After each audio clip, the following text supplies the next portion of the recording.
আজকে চলে এসেছি দুর্গাপুর সাতসাং বিহারে। আর এখানে আছে শান্তনুদা, আর আছে সুভাষদা, শেখরদা আছে, কল্যাণ সরকারদা। আচ্ছা, এখানে কাকাও আছে কল্যাণ সরকারদা। তো ওনাদের মুখে কিছু আজকের এই অনুষ্ঠান সম্বন্ধে, কিছু উৎসব সম্বন্ধে দু একটা কথা শুনবো। বলুন। জয়গুরু। উৎসব করেন ঠাকুর। আমার খুব প্রিয় সুভাষদা প্যান্ডেলের দায়িত্বশীল। আচ্ছা। তো প্যান্ডেলের আমরা বিভিন্ন মানুষকে বিভিন্নভাবে সুযোগ দিই, বিভিন্ন ডেকোরেটররা আমাদের জানুক, আমরা এটা পাল্টাচ্ছি মাঝে। এবারে সুভাষদার দায়িত্ব ছিল ঠাকুর। আচ্ছা। তিনি করান, তিনি নির্ধারণ করেন যে আমাদের উৎসব কেমন হবে, ভালো মন্দ সমস্ত কিছু। আর একটা বড় জিনিস হচ্ছে যে আমরা ভেবে নিজেরা মরি, নিজেদের ভুলে তার প্রতি যদি বিশ্বাস নিষ্ঠা রাখা যায়, উৎসব তিনি করেন। আমাদের রাজি থাকতে হবে। কেউ কেউ যদি ভাবে যে আমি থাকলে উৎসব হবে, ভুল ধারণা। তিনি আগে থেকেই তার সিদ্ধান্ত নিয়ে বসে আছে।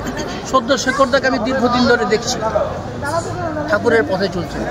উনি ভুঁই ফোড়ে কর্মী হয়েছে, ওনার মুখে শোনা। উনি শ্রী দাদার সঙ্গ করেছেন, বর্দার সঙ্গ করেছেন, আচার্যের সঙ্গ করছেন, গুরু পরিবারের সঙ্গ করছেন। তার যে এনার্জি এত ভালো লাগে, আমার চিন্তা নেই। কিছুদিন আগে তার পত্নী বিয়োগ হয়েছেন, বৌদির সঙ্গে আমার খুব ভালো একটা সম্পর্ক ছিল দুজনের সঙ্গে। কিন্তু আজ দেখতে পাচ্ছি যে শেখরদার সেই এনার্জি ঠাকুর যোগান দেয়। তাহলে আমরা ঠাকুরকে নিয়ে যদি মত থাকি, নিয়ত থাকি, তাহলে আমাদের দুঃখ কষ্ট জ্বালা যন্ত্রণা আমরা কী ভোগ করতে পারবো। এই হচ্ছে আমাদের ঠাকুরের পাওয়া চরম পাওয়া। জয়গুরু। রাষ্ট্র প্রতিষ্ঠার জন্য আমরা দীক্ষা গ্রহণ করেছি। ব্যক্তি প্রতিষ্ঠাকে একদিকে রেখে মাথায় ঠাকুরকে নিয়ে আমরা এগিয়ে চলেছি। এখানে বয়সটা কোনো ব্যাপারই না। ঠাকুর বললেন এই যে জন্ম, এই জন্ম মানুষ জন্ম, এর পরেও আরও জন্ম আছে।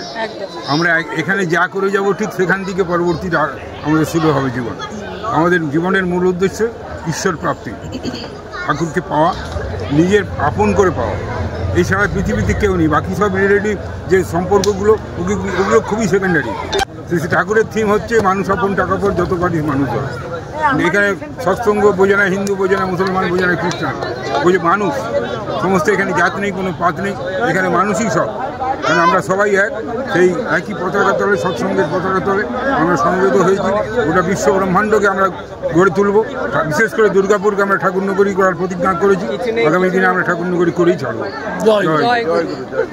এখানে আজকের যে উৎসবটা যেটা হয়েছে, আমাদের যে দুর্গাপুর গ্রামনের যে মেন উৎসবটা হলো ধীতি সর্জনী মহোৎসব, তারই এটা একটা প্রীতিভোজ অনুষ্ঠান ছিল আজকে। তাই এখানে প্রায় 2 থেকে 2,500 মানুষ এখানে আজকে জড়ো হয়েছে। এই আমাদের এটা সৎসঙ্গ বিহার দুর্গাপুর মন্দির, এবং ঠাকুরকে নিয়েই আমরা ঠাকুরকে নিয়েই চলি। আগামী দিনেও আমাদের এইভাবেই চলার ইচ্ছা, ঠাকুরকে ধরে। এটাই আমি বলতে চাই। সবাই ভালো থাকুন। জয় গুরু। জয়।